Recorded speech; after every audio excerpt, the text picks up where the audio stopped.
selamat pagi. Hari ini kita akan belajar tematik IPS, tema 3, subtema 3. Silakan kalian buka halaman 67 dan halaman 80. Yang pertama halaman 67 dulu ya. Di sini kita membahas tentang pengaruh perkembangan transportasi dalam kehidupan ekonomi. Carl Friedrich Benz dengan penemuannya telah memberikan manfaat yang cukup besar terhadap dunia transportasi, khususnya transportasi darat. Nah, tahukah kamu pengaruh alat transportasi terhadap kehidupan ekonomi masyarakat Indonesia? Silakan kalian perhatikan proses distribusi dalam kegiatan ekonomi berikut. Nah, ini adalah salah satu contoh kegiatan ekonomi, yaitu proses distribusi beras. Distribusi sendiri itu adalah penyaluran produk dari produsen ke pembeli. Jadi yang pertama, para petani menanam tanaman padi. Seperti gambar yang ibu bulat ini. Kemudian membawanya ke penggilingan padi. Dengan diangkut ke penggilingan padi, seperti yang gambar kedua ini.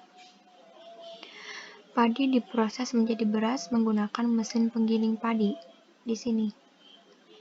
Kemudian beras yang sudah jadi kemudian dikemas di dalam karung. Karung-karung tersebut dibawa menggunakan mobil menuju pasar. Di pasar, pedagang beras menjual beras kepada para ibu rumah tangga.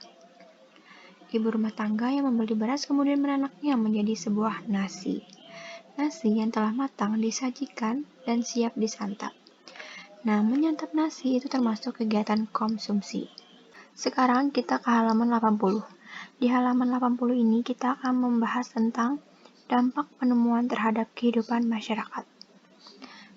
Sebelumnya kita sudah mendengar radio di pembelajaran sebelumnya. Radio merupakan benda elektronik yang berfungsi sebagai media komunikasi. Radio dapat mengirim informasi berupa suara melalui gelombang elektromagnetik. Radio ditemukan pertama kali oleh Guglielmo Marconi pada tahun 1874 di Italia. Ini adalah Guglielmo Marconi. Nah, jadi dengan memanfaatkan gelombang elektromagnetik, Marconi berhasil membuat teknologi komunikasi berupa radio yang sangat berguna bagi manusia. Melalui radio, kita dapat memberi informasi atau berita dengan cepat. Radio memiliki banyak manfaat bagi kehidupan, antara lain, yang pertama sebagai media hiburan, yang kedua sebagai media informasi dan komunikasi yang cepat, dan ketiga sebagai media pendidikan.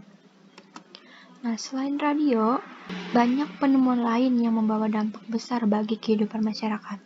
Salah satunya adalah alat transportasi. Alat transportasi digunakan untuk memindahkan barang atau manusia dari satu tempat ke tempat lainnya. Dampak perkembangan teknologi transportasi terhadap kehidupan sehari-hari itu sebagai berikut. Untuk dampak positifnya, yang pertama, mempersingkat waktu perjalanan atau tidak memerlukan waktu yang banyak dalam menempuh perjalanan pengangkutan barang. Yang kedua, memudahkan proses distribusi barang. Dan yang ketiga, hubungan perekonomian antara masyarakat pedesaan dan perkotaan menjadi semakin mudah. Masyarakat desa dapat menjual hasil pertanian, perkebunan, dan peternakannya ke kota. Adapun dampak negatifnya, yang pertama, asap kendaraan bermotor mengakibatkan polusi. Dan yang kedua, tumpahan minyak dari kapal dapat mencemari lingkungan dan merusak keindahan serta biota laut. Dan yang terakhir, ketersediaan minyak bumi sebagai bahan bakar alat transportasi semakin berkurang, seiring perkembangan dan pemakaian alat transportasi secara terus-menerus. Nah, inilah pembelajaran kita hari ini. Seperti biasa, Ibu akan memberikan kalian tugas yang dikerjakan di rumah. Untuk jawabannya semua ada pada LKS. Sekian untuk pertemuan hari ini. Mohon maaf jika ada kesalahan. Terima kasih, sampai jumpa lagi di pertemuan selanjutnya.